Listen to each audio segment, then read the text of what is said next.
more than pleased, and I have to say I'm completely overwhelmed by it. When you consider that we had a bit of an internal talk, shall we do it, or is this maybe a too crazy idea? The enthusiasts in the C-car team basically said, "Ah, we gotta do it." And amazingly, we played a bit with the idea and we prepared just one car to experience it. And it was like the initial approval on the RS.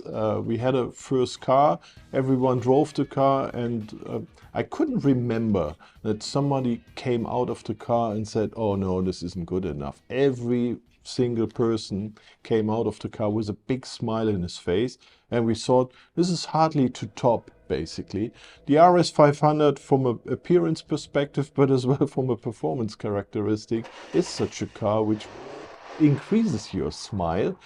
And effectively, the response we see is just amazing. I mean, we clearly said this is limited edition, 500 units, and I really don't want to increase the volume here, because it should be really a collector piece, something very special.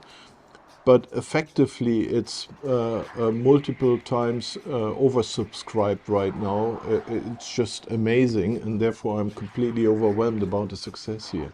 But effectively, it proves the point. This is a fantastic car.